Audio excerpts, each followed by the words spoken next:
So, Vincent, what is the current state of the job market according to the candidates, their point of view? What are they experiencing, and how are they having success or failure in the current job market? Well, it kind of depends on the level, but if you're looking, more of a senior level, lieutenant colonel type above coming out of the military, the job market's pretty good. It's still, have to figure it's going to take, 4 to 6 months of prior preparation. And that's why we usually tell people, you can't start too early. At least a year out, you should really start looking at trying to narrow down what the career is that you want to look at doing after your time in the military. So, what basically something that we all get told, start a year out, always, go out, but most people don't. Yeah. Rarely. So when they don't plan for exiting or transitioning out of service, what's usually the frustrations that they feel? Yeah. So speaking from experience, because we're our own worst enemy, right? Being in the military, we tend to plan great in the military, military decision making. But when it comes to our private side, we do terrible. And I didn't even know, 12, 14 years ago, when I got out in 2010, I didn't even know career coaching existed. So I did what a lot of people do. I waited to the last minute. I went to several seminars or career fairs and took the first job that was offered to me because it seemed like a good job and a good location. So when you don't prepare ahead, you're kind of forced into whatever's available, or, otherwise you end up not working for 6, could be 8 months, could be a year while you do that transition and really start figuring out what you want to do. So, like I said, again, I hate to reiterate it, but a year to year and a half is not too early to really start looking at what you want to do next. Because a lot of people look at, well, is it the government? It's easy. It's not easy, but they think it's easy that I just want to go into government contracting, right? Whether it's a GS or the contracting world. But that takes a lot of preparation as well, especially since they changed the rules again, where it used to be you could go right in from your service time into a GS position. And I think 2 or 3 years ago, they stopped that again. So now you have to wait 6 months. So If you're coming out and you want if you're 06 and you're looking for a GS-15 job, you can't do that for 6 months. So either you're prepared to wait 6 months or you find something in the interim that you want to do. And would it be safe to say that they should even plan maybe even longer? They're like their last duty station, that last 3 years that they're looking to exit the service, that they should really start to think, okay, where do I want to be? Where do I want to be? Maybe get stationed close to that location, or if they're not stationed at that location, start planning trips down there and networking and other things. Absolutely. So I'm working with a couple of clients right now. One is 4 years out and one is 2.5 years out. And, depending on how far they are, depends on how you work with them, how often we meet. But again, I said it's never too early. So the one that's 4 years out has some very specifics, like you just mentioned. He wants to end up in a very specific area of the country or region. So that's his most important factor. So now we're going through a really detailed analysis. Okay, what does that look like? And what do you really want to do next? So we have time to start narrowing that pipeline down. And actually, you mentioned what do you want to do next, which kind of speaks to what we talked about before, is those career categories and how you kind of organize somebody as they're preparing to transition. So if you don't mind sharing, what are the career categories and how do they relate to a career transition? Yeah. So what I've done is I kind of broke it down into 3 major areas that we all look for. What is the ideal job? What's the ideal compensation? And what's the ideal quality of life? So ideal job, great compensation, great quality of life. Now, every one of those 3 are based on your individual needs. I always say, depending on where you are and what you want to do. The ideal job for you today may not be the ideal job you're looking for 6 months down the road. Compensation, great quality of life. That may have to do with the area you want to live in. And as you go through and start looking at these three different areas, they all kind of nest together, are interrelated. So what I always coach my clients on, by all means, you want to stay away from this one area that is totally red. If you look at the stoplight chart that we used to use a long time ago, if you don't have the ideal job, you don't have great compensation, and your quality of life is bad, well, you're in for some big trouble, right? So we want to tend to keep guys out of that area. Everything else can be a stepping stone. We want to get you into the area where the job that you're looking for is going to be the right job for you. The compensation is going to be the right for you, and the quality of life is going to be right for you where you are. So again, those are all independent. And that's really, when I coach people, it's to figure out which one of those seems to be the most important, and how do we get you where you want to be. So what are some examples of the career categories that we talk about? Like you mentioned, best job, location, salary, those three things. If somebody were to think about location, what would drive their location thoughts? Well, again, if say somebody wants to retire in the Washington, D.C. area, right? So that's going to drive probably a lot more towards the government contracting. They probably have, guys that are senior getting out, have a lot of networks built, and it may be easier to find a job in that area.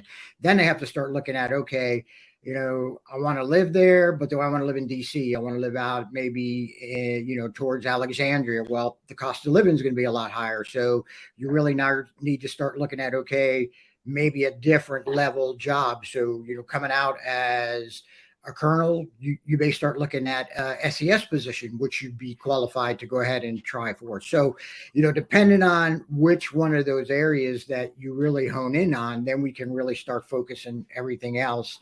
And again, that all depends on how you coach a client as well. So, if a client really wants to hit on all three, an ideal job, that great compensation, that great quality of life, well, then we really start on, okay, let's start setting goals. And then how do we develop those skill sets if you don't have them to get you into that, that trifecta area, if you will. And with regards to planning, this sounds like a lot of time is required. And one of the things I've learned early in my career, you need to plan out 5, 10, 20 years. And in the service, we tend to take for granted that we have a job for life. Yeah. And we speak to, we think that we're going to continue to get promoted up the chain and that we're never not going to get promoted. And so thinking about that career transition and getting out, is what I feel is, even my own experience is like, okay, I'm ready to get out. I was like 2 years out and I decided location was my priority. So I went to the location, but then the jobs weren't there. It's like, oh, now what am I going to do? So I ended up starting my own business as an example. Part of what you and I both experienced, because you came out in 2010, I came out in 2010. The economy was down, and It was something different. And it's kind of almost the economy that we're in now that people are going to experience. So planning is definitely part of it. But in regards to expectations, what should people expect in regards to transitioning out? You mentioned time. Now in this market compared to just last year, what's the difference in expectations a person should set in their own mind so they're prepared for the transition? Yeah, well, actually, it's been every year since COVID, right? Because we had that big slowdown in the job markets. A lot of remote work happened. So it's starting to pick up as far as movement within the job sector to different levels of jobs. So I'm seeing people are transitioning faster, but it still is based on your planning and your time. And in the military coming out, what I always tell guys is, we're lucky than most, because if you spent 20 plus years, you at least have something to fall back on. Most of us at that point have a retirement. We probably have some disability. So we can really afford to plan forward and look at getting exactly what job, what compensation. And I always tell people, don't sell yourself short. A lot of people say, well, I'm coming out of the military. What can I do? Well, I tell people you can do whatever you want to do, and the availability of the jobs are out there, and it's how you go about getting them. And that's the thing that we really need to help our clients understand is, for instance, last week I had a potential client who said, hey, I want a resume. And my first question is, when anybody tells me they want a resume, is, okay, what are you going to do with that resume? And he said, well, I'm posting on job boards right now, and, I need it to post. I said, okay, so if I give you this new resume, first of all, we need to target it towards something. You can't just have a generic resume. So we need to find out what kind of career area you want to target. Then once we get a resume, then I need to show you what are the different ways you can get that resume into the hands of our hiring manager and not just post it on the board. So what came back was the gentleman said, hey, yeah, your services, I can't afford you basically. And I'm just going to update my resume and continue to post it. So basically I say happy fishing, because you and 10 million other people are doing the exact same thing.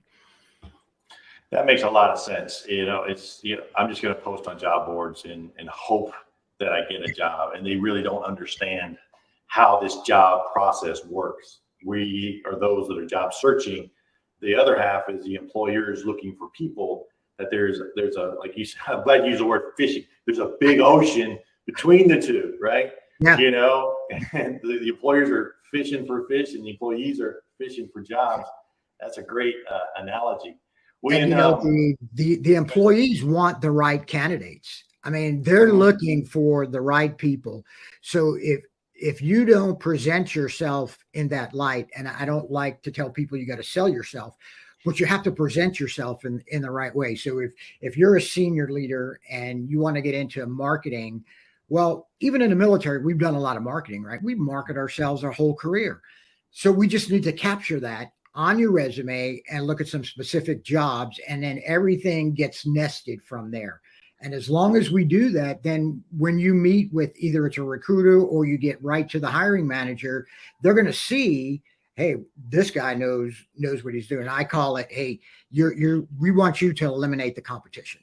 Bottom line is, so many people are going out there, and like we said before, we don't want you fishing on job boards. Yeah, you may use job boards to find some different areas and things that are out there, but then there are venues to go and actually find specific jobs in specific areas and things that you want to do. Let me ask you a question about the job boards themselves. What are job boards really used for? Everybody's posting on job boards. They're on LinkedIn. They're on SCM.Jobs, or Indeed, all these different job boards. Is that really for an employee, or is it more for a recruiter to find candidates? I mean, yeah, they're out there. How are these things used? Yeah, it's more for the recruiters. I mean, the employers use them, and that's where you get into this whole the ATS system tracking and keywords, and people just get all caught up in that. And I always tell people, if you get your resume to the right person, you don't need to worry about that, So job boards are there, and I tell my clients to use them to find types of jobs that you want. Because if and it's usually, if it's a senior level job, they're not going to post it on a job board. Right, 80% of the jobs that people get, they're not on job boards. Companies post, and then, I hate using percentages, but maybe 80% of the time, those jobs aren't even available anymore because they filled them. So I tell my clients, hey, if you want to post on a job board, you're wasting your time, but if you feel you have to do it, look for something very specific and then find out who that hiring manager is. Go to LinkedIn, go to the company website, pick up the phone, call a company and say, hey, I saw your job on Indeed. I'd like to find out who the hiring. People forget that we can still call, people on the phone. It still works today. Absolutely. We have this communication thing called people. Yeah, right. We can talk to each other. Yeah. And with the job board, so it sounds like, that job boards are there for employers to put out descriptions of people they're looking for. Pretty much, yes. And the candidates need to go to those job boards to find out the skills they need to highlight on their resume or translate their experience into the skills that they're looking for.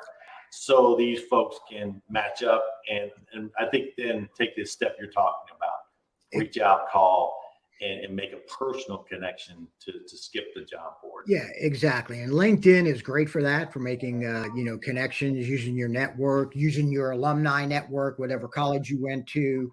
There are many different ways to be able to do that, to make those connections. What I tell people is just exactly like you said, use those job boards to find areas that you're interested in. What I tell them, what do you want to do next? The world is open. Don't confine yourself to what you think you're qualified for. Let us sort through it. Find something out there. Use Indeed, use LinkedIn, use Monster, and find 10 jobs that really interest you. Or I tell them, vice president of strategy. Come up with anything on the outside that you think interests you. You can Google vice president of strategy, and it'll come up. It'll tell you exactly what the qualifications of someone in that area is, what they're looking for. So then it's not the specific company that has that job. It's you then marketing yourself to be a vice president of strategy. Then we can start looking at, okay, does Google have that? Does Cisco have that? Does IBM, then we find the companies that have the vice president of strategy, because you now have branded yourself and marketed yourself as a vice president of strategy. Right. It sounds like I've mentioned this several times with several people. You have to be the CEO of your own career. You have to market yourself. You have to, just like a company, you have to find your ideal customer, your ideal position, and then put that position in front of the right customer, the employer that's going to buy you as an employee, so that you can work for them. And I know it sounds kind of commoditized, and we're kind of taking away, but people really have to manage their career like a CEO, have that vision, 5, 10, 20 years. Where do I want to take the company? Where do I want to take my career? And build out that career plan. And something that just popped in my head, what are you seeing is an easy transition from somebody in the military into the civilian world? Because translating our military experience into civilian value seems to be a challenge, something we see a lot. Then we end up, having to start over, or we feel we have to start over.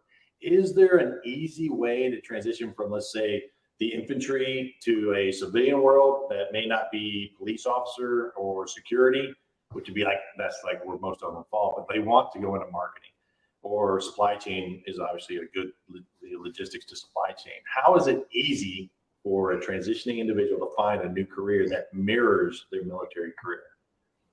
Okay. So it's a lot.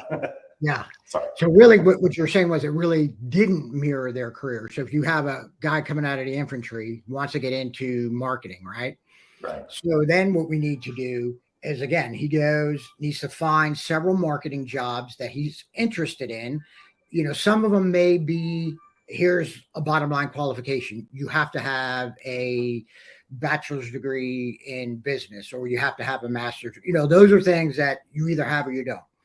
And the company's not going to look at you if you don't. So if you have them, okay, then everything else is on the table, because if you're an infantry soldier, you've led men, you've dealt with logistics problems, you've dealt with HR problems, you have done all these things that you don't think about. So then we just need to pull them out and get them down on paper in the right way. And you'd be surprised how a regular infantry E7 coming out, program management, anything like that, even without a PMP certificate.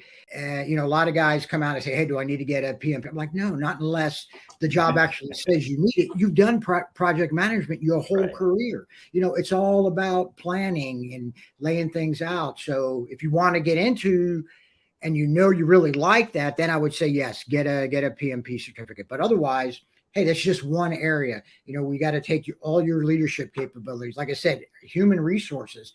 How many times that, an E7, E8 type leader, or an 04, 05, 06 commander, right? That's what we do. I mean, we get guys promoted. We move guys to different jobs. I mean, we are doing what they do in the civilian world. You just have to know how to couch that correctly. Right. Absolutely. I think it's where, when I was hearing that, it's like the really value of using a career coach, is able to make that translation of your Yes. military career into a civilian career. And why, when you mentioned, well, I'm just going to post the guy that you mentioned before, the example, the guy that says, I'm going to just post the resume on the job boards and we'll see what happens. You're like, yeah, good luck. Because we don't have that skill to translate my skills in the military to what the civilian value is. And the way to look at it, you're just too close to it. You Yes. don't know what you don't know. You don't realize, like you just described, human HR responsibility, the ability to manage people. It's intangible. People will talk about the intangibles of the military all the time, but they don't know how to articulate that into civilian value. And I think that's probably a point people need to understand.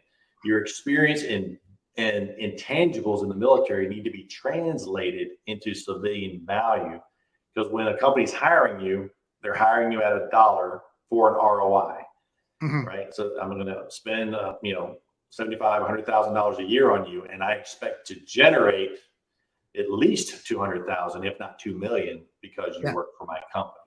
Yeah, I always tell people exactly that the company, they're going to hire you. They're going to make more money than it takes to hire you. That's the way you need to think of it. Like you said, ROI. So what do I have to offer that company that is going to make them a lot of money? Well, it's my leadership skills. It's my ability to plan. It's my ability to manage. It's my ability to solve problems. There's all these things that they're looking for, and we call them transferable skills. But you just have to be able to get them down on paper. And I was in the same boat. I mean, I look at my resume that I put together when I got out in 2010, and then resumes I write for my clients now. And, I laugh at my original resume, and I'm like, no wonder why it got thrown in the water. Or my original LinkedIn profile.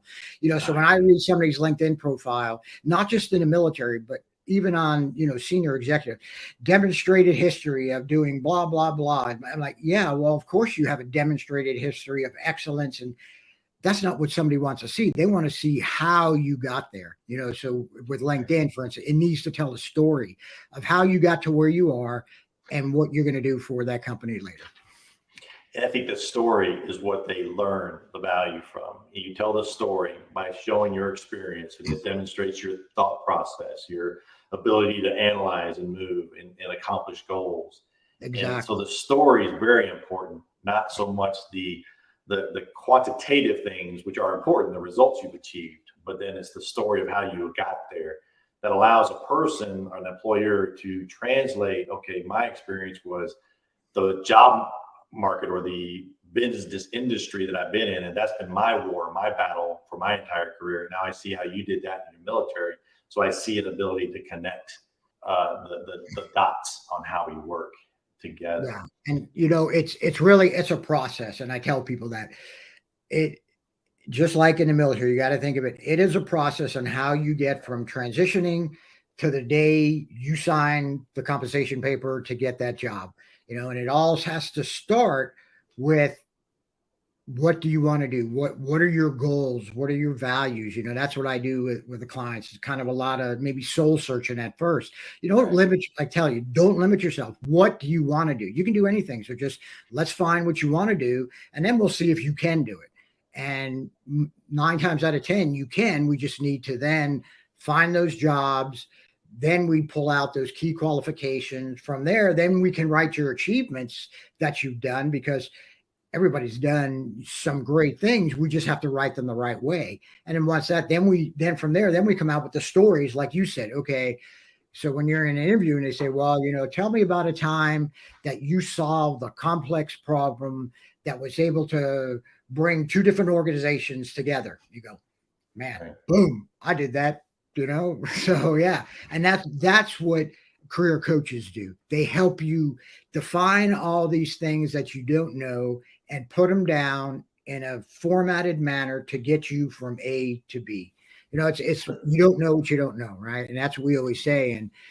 And I always say, people, let me help you learn from my experience, because I did it the wrong way. And my first job out of the military lasted 2 years.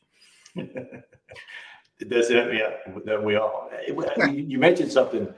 Let's use that example of how you just brought up an example of how to translate the skills. How do we bring two organizations together, which can translate to civilian values a couple different ways? One, how do you make a sale to an organization that's outside your company? How do you bring in two business units together to make them work better together? So how is that in the military? Let's kind of tell that story for two reasons. One, the civilians who are watching this can say, this is how military do things. And then for the military who are watching this can start to see the value of working with a career coach and how they can pull out this story for them. And go ahead. What are your thoughts on that? I think if we can give people something they can actually see or hear in regards to the story, this will make a lot more sense to them. Yeah. So I'll tell you about a time when I was a group camp commander out at the 1st Air Support Operations Group in Fort Lewis, Washington. We were tasked with building the organization from 2 squadrons out there right at Fort Lewis to adding 7 other squadrons and moving from 12th Air Force to 13th Air Force. So how are you going to do that? So, the first thing I did was I brought all my senior leadership in together. I said, we have a problem set and it's called change management. How are we going to manage this change and build an organization from 500 people today that tomorrow is going to look like 2,000 plus? And oh, by the way, spread out at 7 different geographic locations. Well, the way I did it was I brought in all my senior leaders, the ones that were coming in that were going to be working for us. We all got together. We war gamed it. Here's all the what ifs. Here's what we need to do. We came up with a timeline. We backwards planned. I assigned priorities. The first thing we need to do is we need to make sure that we get the venue and everything else. And then we have 2 4-star generals coming in. We need to make sure that they have billeting. And then we just assigned, everybody became a POC for the different actions. Then once I did that, I was able to write the plan, put it together, brief both my bosses. And, from there, we got buy-in from both sides. Once we had the buy-in from 13th Air Force and 12th Air Force about the ceremony and how it was going to look, then I assigned somebody to put together that ceremony and move it forward. And by the end of the day, what resulted was just a seamless transition where we went from 500 people to 2,000 plus, from 2 squadrons to 7 plus squadrons. And the 13th Air Force commander said, this was just like I just lost the word for it. The air campaign plan. It was run so smoothly. So at the end of the day, based on everything that we're able to put together, we went from 500 people to 2,500 people moving forward and not missing a beat and meeting the PACOM commander's intent. And that's a great story in how we brought organizations, and we want to translate that into a civilian experience. And I'll give it a shot, and then you can let me know. So I'm a CEO of a medium-sized company, and I've decided to expand my market share because of the economic downturn. So CEO talks to military person, say, I need to expand my market share in this industry. Mm-hmm. And I want to, get more clients, more customers. The military mind is going to say, okay, who's your client? Who's your customer? Once they understand that, they're going to go out and meet those clients or customers, that profile, just like you did. You brought in the key players. You found out who they were.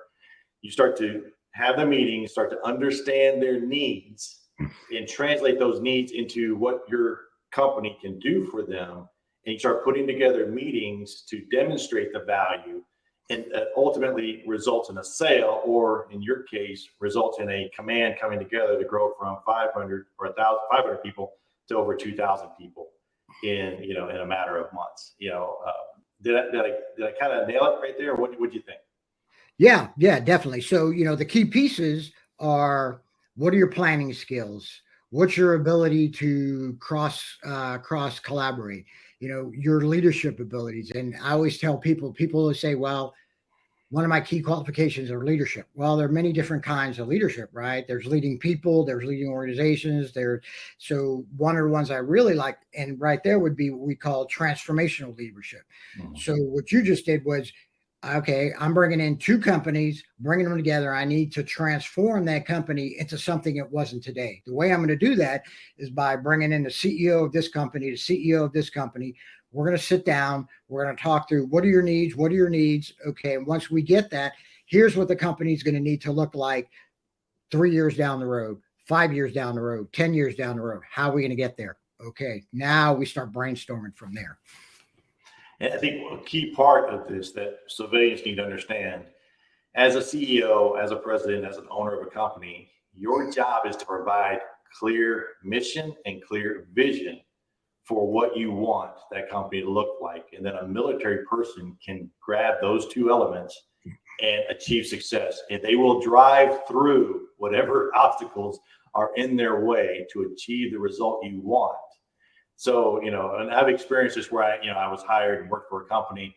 They're like, yeah, you're going to do great. You're military. You're exactly what we need. Well, what do you want? Well, we're kind of thinking this. We're kind of thinking that. And I was left to guess what they wanted. So when I took action, it was not what they wanted ultimately. It was like I missed it by 2 or 3 degrees to the left, which can be a big miss in some time. Right. Yeah, we call that commander's intent, right? Right. So exactly. without the CEO's intent, and that's another great thing is instead of labeling it, one of our things we do is we're able to take commander's intent and run with it. Well, when you express these ideas, is one of the things that I'm really good at is I'm good at going to my boss and, hey, boss, exactly what do you want us to do? Break it down for me. Give me, don't leave me out here like you said, because if I go 3 degrees off base here, by the time I'm done with the project, we're 55 degrees off center. So I need your intent. I need what you want to do. And then I need you to let me run with it, right? You give me the plan and factors, and I will bring these two organizations for you in 3 months. And here's how I'm going to do it. And again, that's where the CEOs of the civilian world need to understand their part in this process, the ability to take and leverage the value a military person can bring to the table. So let's dial it back. We talked a little bit about the categories, the career categories, which was the right job, the right location, and the right compensation. Mm-hmm. So with that, how do actions differ based on where they fall in that category spectrum? How do their actions differ? Yeah, so let me just kind of got some notes here just so, so if you, like we talked about, if you don't have the right job, you don't have the right compensation, and you don't love what you do, you're really going to, lack in sense of purpose, lack in motivation. You're really going to require, the coach is going to really kind of be your cheerleader, right? Motivate you to get through the day. And what I tell people is you can't just sit there applying on job boards. Let's look at some other ways to do it. Go build a shed in the meantime, those kind of things. Now, if you have the ideal job and maybe your compensation isn't great, but you love what you do and you're moving on despite that low compensation, well, okay, you need to understand that down the road, you're probably going to start getting discouraged. You're going to be frustrated because your compensation is not increasing. So now we know what you love to do. We know what makes you happy. And now we just need to get a job that's going to pay you what you're worth. So now that, I don't want to say that's easy, but we've already knocked 2 of those out. Now all we have to do is need to seek some sort of employment that has the adequate compensation. I use the word compensation instead of salary because a lot of guys get fixated on salary. Well, I need to make $135,000 when I get out. Okay, maybe you do, maybe you don't. Let's take a look at what does that look like. Yeah, we all have TRICARE, but medical's big, 401ks are big. There's a lot of different things that go into a good compensation package. It could be stock options, could be a lot of different things. So that's going to give me as a coach a little different strategy than, like I said, that person that we just talked about a minute ago who was in that bright red. So now we need to really think about what are those interview strategies? How do I get you to interview, like we just talked about, correctly to translate that military speak on bringing 2 large organizations together. And then you have to have that salary and benefit in mind and what it is, and the confidence to go out there and make it happen. And then now we're looking for the right job, which is a lot easier than looking for the right job and the right compensation and the right quality of life. We already know based on this type job, it's right for me. The quality of life gives me what I need. Now I just need to find the company that's going to pay me what I need. And from that, I get the point I want people to grasp from the way you just shared everything. A career coach is exactly that, a career coach, not a job finding coach. Once you get the job, you're done with that coach. And we'll talk about this at the end. How do you work with a career coach? But this is a good point to kind of highlight that need to have a good relationship with a career coach. They understand your long-term career value, because that first job out of the military most likely is not going to be one of the three, right? It's going to not be the right location, it's not going to be the right job, or it's not going to be the right salary. And the coach needs to keep you in check, to keep you focused on the career path. And I can speak from my own experience where I had a job, it was good location, good pay, but the job was just not there. And I had nobody to capture me and say, wait, gut check, sir, don't quit. Yeah. Don't quit. And, but don't quit. It's like, let's take where you are and see where you want to go. And let's build a plan to where you want to go without throwing this opportunity out the window just because you're frustrated with the job itself. And it was more of a culture thing with me than it had anything else to do with anything. And so I think that's important. Yeah, as I coach people, I tell them, this can be a stair-step approach as long as you know where you are, that, okay, this job is going to give me great compensation. It's going to be a job I love, but my quality of life probably is not going to be as good as I want it to be, right? As long as you understand that going in, okay, now we start looking at, okay, we'll do that for a few years, but in the meantime, we need to get you to where because again, if your values may change, so to get you into that green 5 years from now may be different than how we do it today. Hey, green 5 years from now. And I think that's an important thing. Time. It takes time. You've been in the service for 20 years, 25, 30 years, 4, 5, 10, whatever it is, however long you've been in the service, that was a commitment, a lifestyle. And now you're transitioning out. You've got to build a plan to make that happen. When we look at the right job, what are the most important factors a client should consider for the right job? How do they translate that? It's more of an internal conversation, like what's the right job for me? Right. And what a coach does, so a coach is a difference between coaching and mentoring. We do a lot of mentoring in the military. We don't do a lot of coaching, because coaching is sitting back, asking a lot of questions, and so it's your life, it's your compensation, your quality of life. So what does that look like to you? Explain it to me as your coach, what quality of life you're looking for. What's your compensation package? What, why do you need to make that much money? Or why do you think you can only make this much money? Right. So it's a lot of questions that I try and drag out of my clients. And, once they start seeing the process and what it entails, like, okay, now, it's a lot of work. I don't do the work for my clients. I'm like, this is going to be work. You're going to have assignments. You're going to have to do things. And the more you put into it, the more you get out of it. And, and I tell people, I'm your confidant. Just, you have to feel 100% comfortable with me. You tell me anything, it stays here, but I'm going to ask you some really tough questions. And you really have to sit back and think about it. In fact, one of my clients last week, I gave her a lot of the initial things, and she was going over it over the weekend, and her husband asked her, he said, aren't you done with those worksheets yet? And she's like, this is a lot of work. I didn't think about how much soul searching I was going to have to do to really, because we want to get inside your head. What are those goals? Where do you want to be 10 years from now? What values do you have today? And I don't mean your moral values. That's not what I'm talking about. So for instance, when I got out, we, in the military, you always value, hey, I'm going to get out. I'm going to have that big house. I'm going to live where I want to live. And, it was always General, I just lost his name, from Desert Storm. Schwarzkopf or Powell? General Powell. If you read his book, it was always about, my wife and getting a big house when we retire someday and everything else. And we kind of just have that because we move so much, right? Well, then we realize once we do that, is that really what I valued? Have, or is it the friends that surround me with it and everything? So, we really need to get to that to understand ourselves. And like I keep saying, we don't do a good job about that in the military. We help a lot of other people, but we put ourselves on the back seat a lot of time. We really don't spend a lot of time worrying about our career. We think, okay, if I do a good job, my boss is going to take care of me, right? And I'm going to end up, I don't think anybody comes into the military, as a second lieutenant and says, I'm going to retire as a 4-star general someday.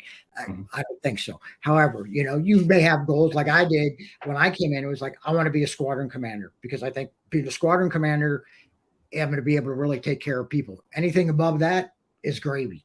So it's kind of the same thing as you come out into civilian life is, all right, 5 years from now, I want to be able to really step back comfortably and maybe open my own business. Okay, that's great. If we know that, now we know we may sacrifice a little bit on where you want to live today to be able to get that compensation up here so you can open that business 5 years from now in Seattle or Texas or wherever it is, right? So, but without knowing that, if you don't tell me that, if I can't pull that out of you as a coach, we're going to be going down the wrong path.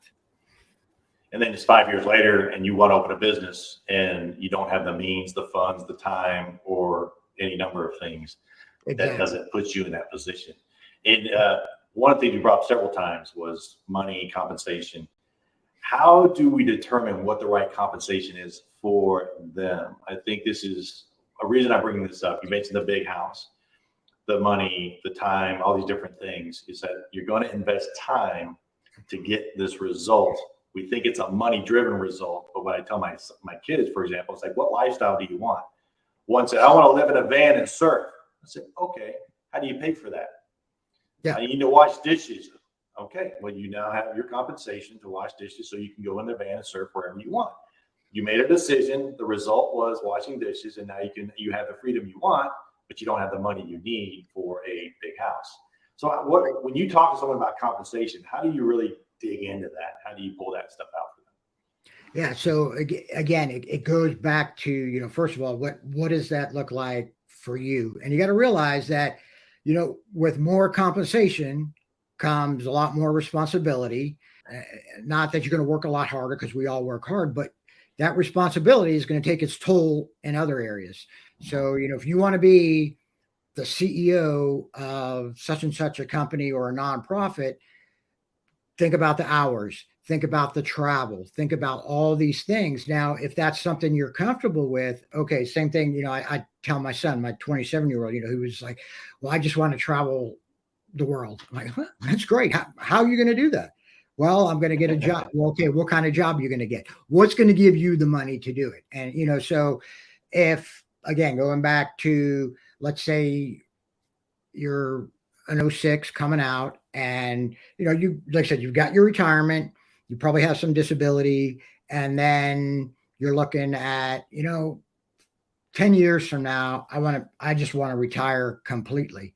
Okay, let's take a look. Let's now take a look at it. I'm not going to get into all your finances, but what kind of money do you have put away? So now we'll look at a compensation package that probably offers a company with some stock options, really good 401k matching, all those things that go into the compensation that we don't know about or we don't think about in the military. Our paycheck, like you said, comes in every 2 weeks. And, we put a certain amount aside for savings or investing, whatever it is. But now I tell my client, everything is negotiable at that level. If you want 40 days off instead of 30, it's negotiable. Maybe when you go and negotiate, you give up some salary for days off, or, okay, I 2 weeks off is fine with me. I'm happy as long as I take 2 weeks together, and I like, a larger signing bonus or something like that. But everything is negotiable. You'll have, by doing your research again, you're going to have kind of ballpark figures based on geographic locations of what the compensation is for that type job. And knowing what you want and understanding there are trade-offs, and it kind of speaks to the quality of life when we talk about quality of life? What should we consider when we talk about quality of life? For example, when, I got out of service, the main reason I got out of service was to spend time with family. That was my main thing. And it was like, that's my mission. I will spend time with my kids and grow up with them, because I didn't when I was in the military. So that was something I wanted. So in return was I didn't have the ideal job that made a lot of money, because those jobs took me away from the family I wanted to have. If you spent 20, 30 years in the service, you most likely did sacrifice family.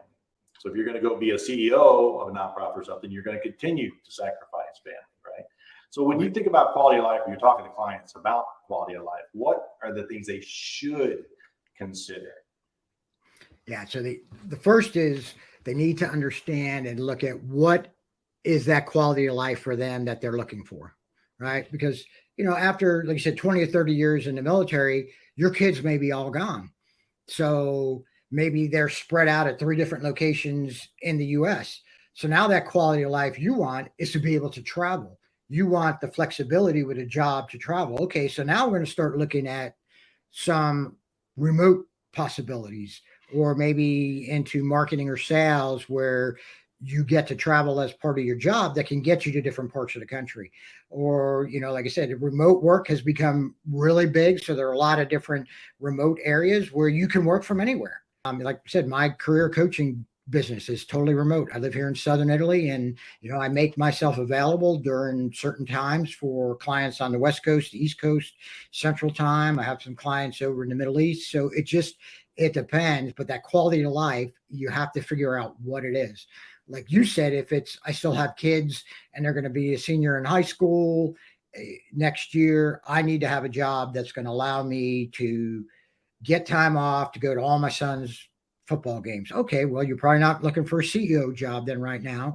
Maybe you're looking for a government type contract job that's local and it's 8 to 5 or somewhere around there. But if we don't know that, we can't market you into the right area. But that's where, again, you need to look, what's that long range plan with it? I know after 2 years, my son's going to graduate and he's going to go off to college. After that, I don't know. So, okay, let's take a short-term look to get you something that's ideal for you, gives you the quality of life. And then during that next 2-year transition period where you're doing what you want to do, yeah, your compensation may not be exactly what you wanted, but you're getting that ideal quality of life.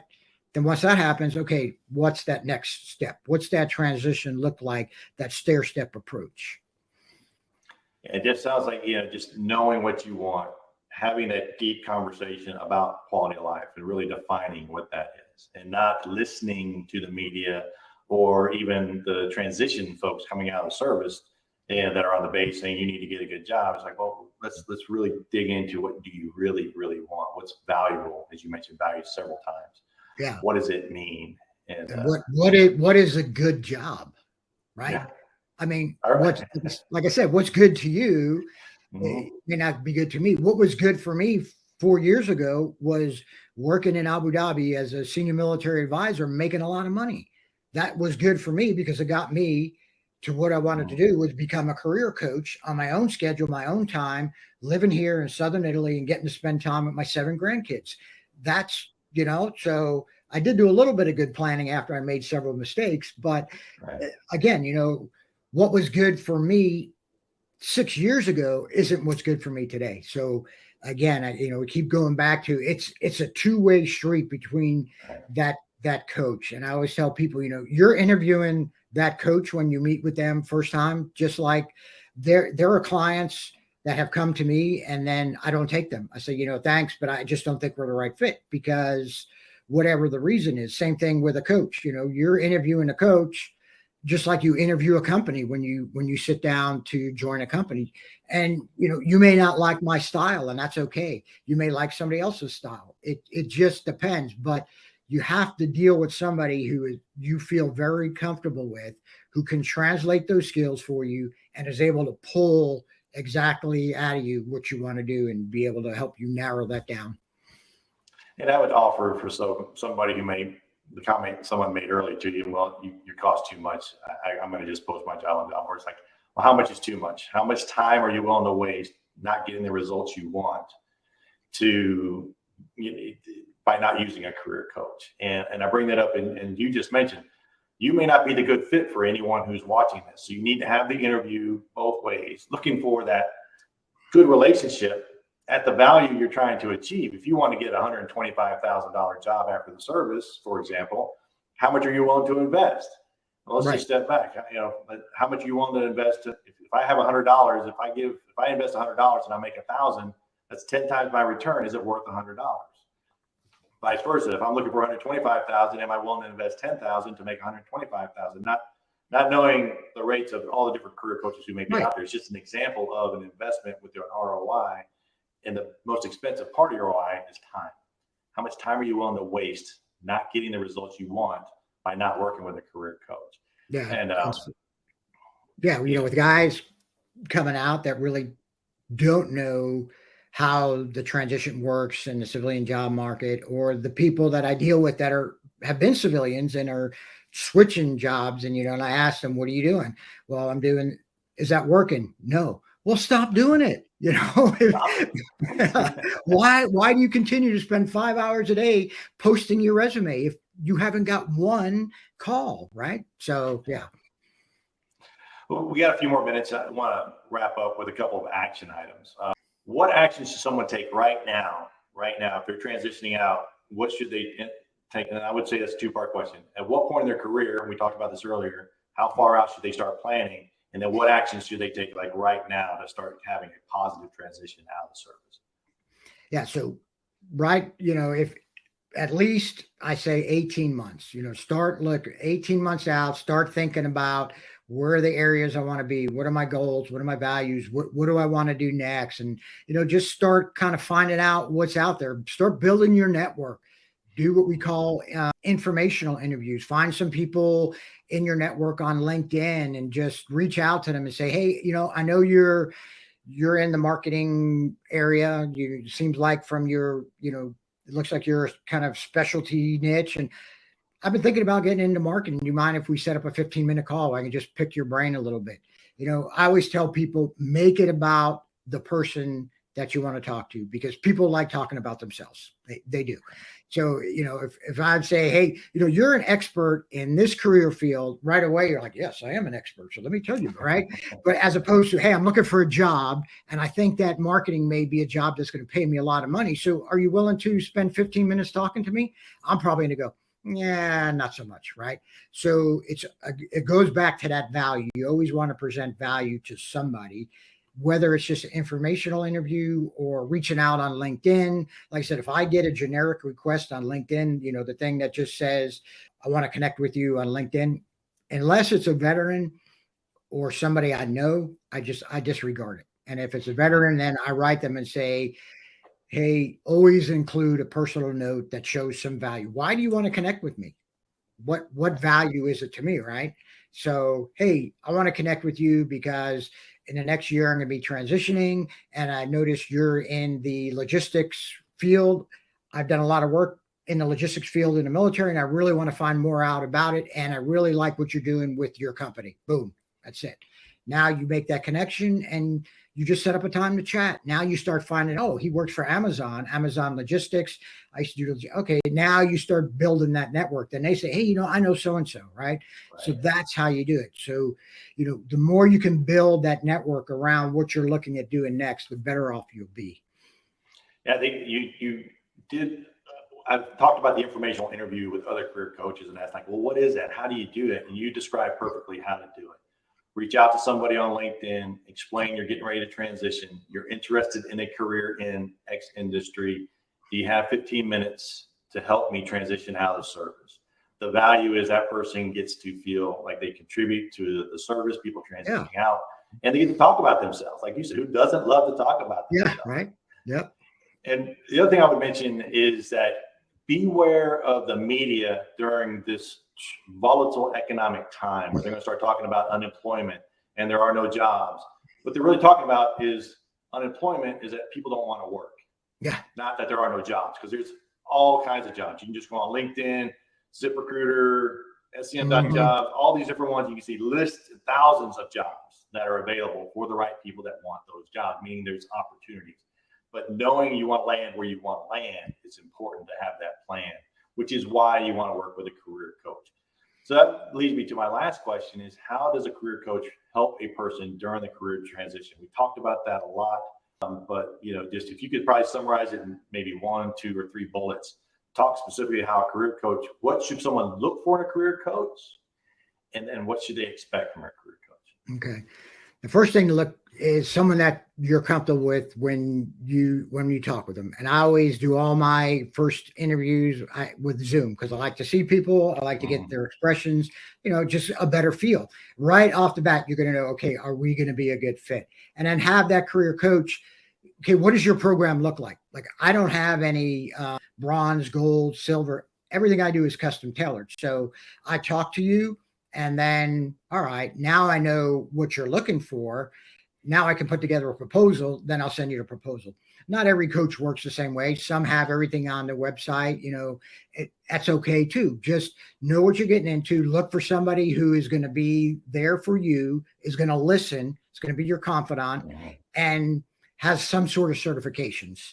That's another big thing. You gotta, you can't just, they got to be, certified professional coaches. There's an International Coaching Federation. There's the Certified Professional Career Coach that I'm part of.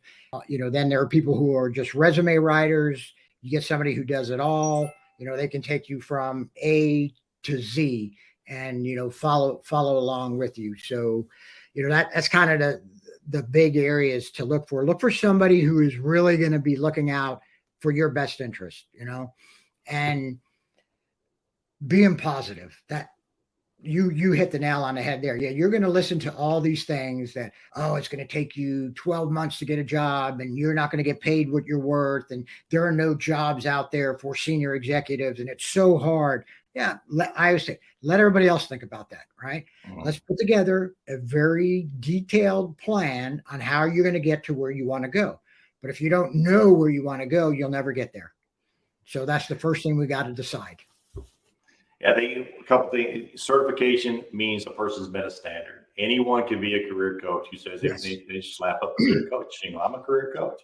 Yeah. But what makes you a career coach who has been certified by an industry standard? So Yes. Definitely look for those. And everyone who's been watching our interviews from SCM.Jobs, every inner coach you've talked to has been certified in their career profession. And the last thing I'd like to mention for everyone is that confidant that you're looking for in a career coach, because now you need to be vulnerable. You need to express to somebody your fears. And I'd say, well, I'm not afraid of anything. I'll just take it on. You're going into a new world. Yeah. You may not recognize the fear, recognize it as concern, things that keep you up at night, and you need to talk to somebody about it so that they can talk you off the ledge, so to speak, meaning you don't quit a job when you're not ready to quit a job, right? You got to have that confidence. So that relationship is absolutely key, whether it be with Vincent or another career coach, having that one-on-one interview, having them feel comfortable talking to that person, despite the cost, whatever it may be. If it's too low, you get what you pay for. If it's too high, it definitely needs to be within your budget, but ultimately that relationship is key, and that relationship is going to prove the value that they need to have. And the other thing I will tell you is, nobody should or can guarantee you will get a job within 4 months, 6 months. If they're doing that, it's impossible, right? I mean, I can write you the best resume, go through the best interview coaching techniques, but if you don't use that resume the right way and you don't interview well, that's not on me. That's on you, right? I can only help you get there. So if somebody's saying, hey, I guarantee you'll have 6 interviews within 10 weeks, run the other way. Just run the other way. There are no guarantees in this world. That's Exactly. for sure. So what is the best way for people to get in contact with you? I'm going to bring up your contact slide for folks, but if you don't mind, just kind of share what is the best way to connect with you, and what are you looking for? What are the best clients who should reach out to you and work with you? Yeah. So the best way to get in touch with me is either email Vinny@resolutecareercoaching.com, or through LinkedIn, and my email is on there as well. You can just hit me up on LinkedIn. I also have I'm on iMessage, on my Italian phone number. I have a stateside number, and all that information is on my LinkedIn account. So you can just reach out to me anytime, day or night. And, I usually respond based on time differences. Within 12 hours or so, you'll hear back from me, and usually it's, hey, what can I do for you? What are you looking for? And then let's set up a time. Usually, I set aside 15 to 30 minutes just to talk to people. And whether I can help you or not, or you want to go with me, I may know somebody who can help you. I can point you in the right direction, and that's kind of one of the things I always say. It's, pay it forward. Is I'll spend the time. I don't charge people up front. If you don't decide not to go with me, that's fine. Normally, I kind of deal with all clients, and, in one or the other companies I work for is very senior clients. So in my personal business, I like, kind of mid-level executives, or, 05, 6 even, but I even deal with college graduates. So I'm coaching 2 college. One is just got into physical therapy school. I went through interviewing coaching with him and helped him write his whatever the paper he had to submit to get into school, and then go through interviewing. How do you interview for these jobs? And then another one is, she has got an intern this summer, is going to graduate in the fall. So we have started 6 months of interview coaching, because she's a very shy person, not very outgoing. So, okay, we need to get you to be comfortable behind a camera in front of people. And these are the type of questions they're going to ask you. So how do you respond to them? So, it's different, again, like I said, for every client. And I don't say no to anybody just because you're a college client, a student, or if you're a colonel or a general. I talk to them, and then we decide right from there. Like I said, it may be that my pricing structure is too high or is too low, or, it is what it is, because we all have to make some money. But at the same time, you take certain things into account. And I really like helping people who are kind of in that mid-level, really, because they're looking to figure out where they're going to be in 20 years. And that's really gives you, okay, man, I really can make a difference today for somebody to help set them up for success. It sounds like a client needs to be prepared to work. Absolutely. They need to be willing to put in the time. So if you think it's going to be easy, understand that it's not. This is going to be an effort. And if you think about your career, and you put it in the military, officer or enlisted who spend any time in the military, you work to get your career and get promoted.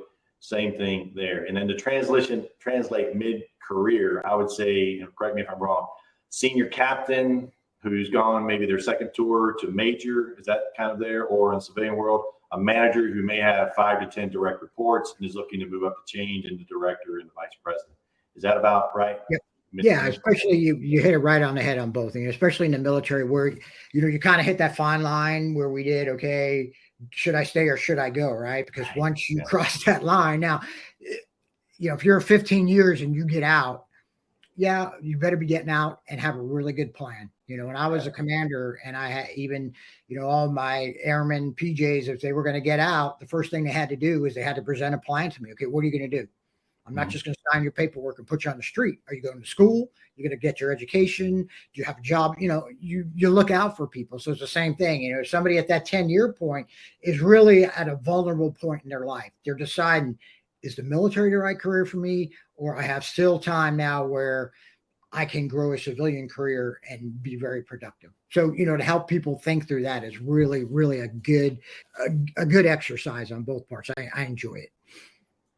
Thank you. I really appreciate the opportunity to chat with you. This has been a very valuable interview for our military transitioning folks. We're going to be putting this out specifically for them. And for everyone who is still on, make sure you connect with Vincent on LinkedIn. Let me bring up your slide real quick one more time. Connect with Vinny online. Vincent, reach out to him. Have a message on LinkedIn. It's probably the best way to reach out to anyone, because you have spam filters and all these other different things. Yep. As well as have the conversation, because he can lead you to the right career coach. You may not be a good fit for him, but he knows a lot of other career coaches, and will know your personality would be a better match with someone else if you're not a good match for him. So again, Vinny, thank you for your time today. Really appreciate it. For everyone else, enjoy. Reach out to Vincent, and we'll talk to you soon. Thanks, Randy. Enjoyed being here. Thank you. Okay.